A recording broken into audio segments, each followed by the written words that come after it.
If you haven't seen it yet, the Bloodshot trailer starring Vin Diesel as the lead character is now live. Welcome back to Comic Power. I'm your host, Comic Killer 72. Welcome to another episode of The Quick Flip. This is the program where I go over comic book industry news in a short period of time. Please subscribe to this channel and also click on the notification bell as well. It will remind you when new videos come out. Alright, now let's get right into it.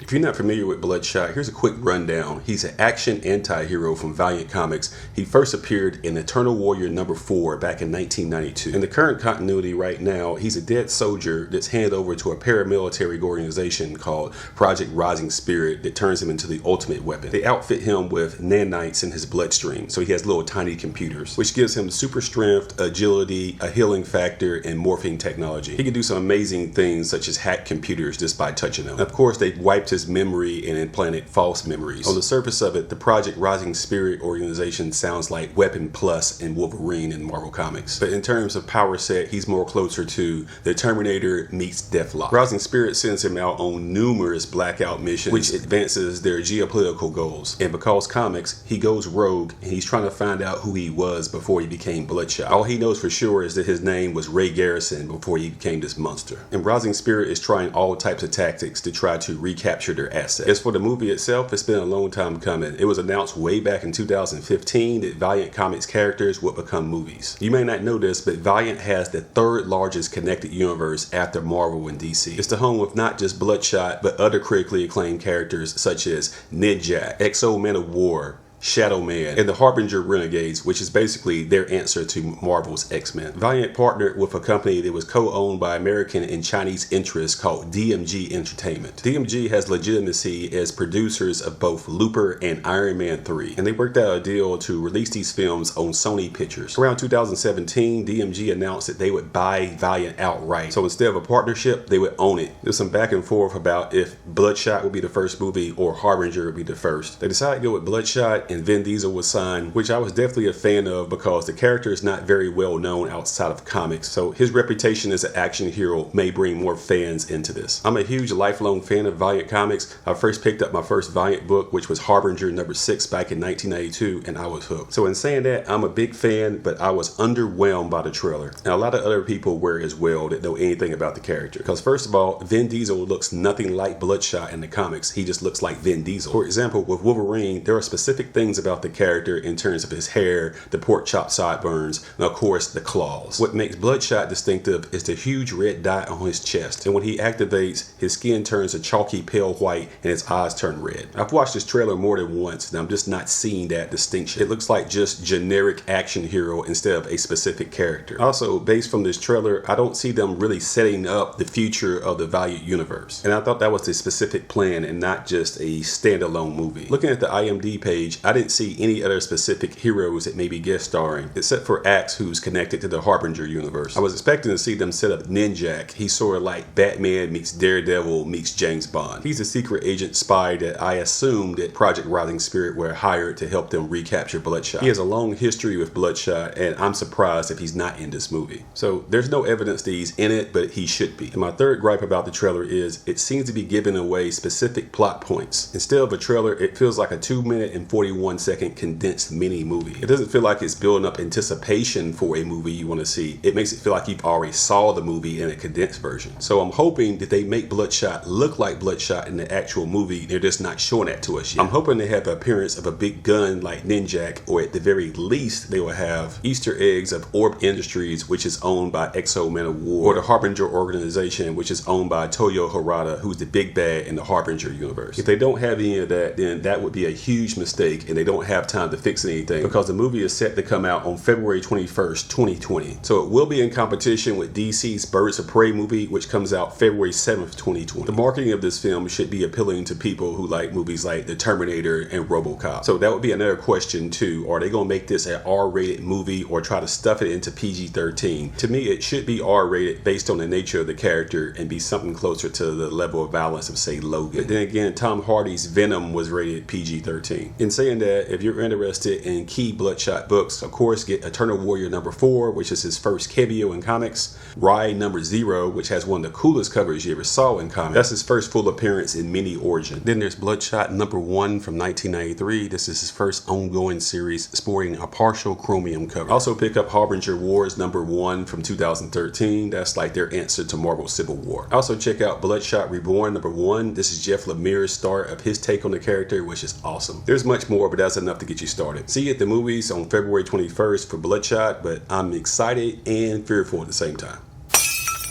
Next up is the pick of the week. And the comic book pick of the week for November 6, 2019 is New Mutants #1 from Marvel Comics. First of all, I love that cover, and we're getting the classic New Mutants, which are Sunspot, Wolfsbane, Mirage, Karma, and Magik and Cypher. They're having an adventure in space alongside the Starjammers, and there will be an appearance by some very obscure Generation X characters, Chamber and Mondo. You're probably wondering what happened to that New Mutants movie that was supposed to come out in early 2018. Well, it's now been pushed back forever, and it has a date of April 3rd, 2020. It's been a whole debacle about how it got pushed back to this point. Delays and reshoots didn't help Dark Phoenix. It still sucked. I hope they rescued this one. Remember, Fox was working on this before Disney bought them out and got the X-Men back. Personally, I thought that Disney should have just ate the loss and just didn't release these movies and not risk any harm to the future of these properties. In saying that, the best known character with the New Mutants is Magik. That's the girl with the big sword, and that's Colossus's sister in the comics. She's played in live action by Anya Taylor-Joy, which is a good choice. In saying that, New Mutants #1 comes out and has 9 different covers. Go ahead and pick up one. The runner-up is going to be Undiscovered Country #1 from Image Comics. The premise here is the fallout of what happens after America walls itself off from the rest of the world, and then a deadly pandemic reaches the US borders. In real life right now, the whole idea of building a wall is a real hot button issue. So I'm not interested in getting in a political argument with anyone, but this looks like a very interesting premise. This is from Scott Snyder, who became a legend for his run on Batman in the New 52. And more great news, if you haven't heard, Into the Spiderverse will get a sequel, which will drop on April 8th, 2022. The first Spiderverse film, which gave us Miles Morales in his first animated movie. It was a critical and commercial success. It won an Oscar for Best Animated Feature, and personally, I'm not aware of anyone who disliked this movie. It was awesome. It successfully took a very complicated story in terms of tapping into the Spiderverse, which gives you all these alternative universe Spider-Man. So there's no limit on the amount of characters you can use. They literally have hundreds of different types of Spider characters. I mean, Peter Porker, also known as Spider-Ham, come on. It can and did get very ridiculous, but in a very humorous way. For this one, I hope they'll give us more of Spider-Man 2099 with Miguel O'Hara. He was in the after credit scene only. I'm also hoping they'll give us Cindy Moon, who's also known as Silk. But whatever they do, I'm down for it. I want more Miles Morales. I want more Spider-Verse. See you at the movies. You know the drill. Be sure to subscribe to this channel, give the thumbs up, and share these videos on social media so other people learn about the channel. And don't forget, I do sell comics at my eBay page listed here with a link in the description. One Stop Thrift and Comic Power are run by the same guy. That would be me, Comic Killer 72. I have 100% feedback, by the way. And once again, thank you to my subscribers and viewers who support Comic Power. Until next time, this is Comic Killer 72 for Comic Power saying bye-bye.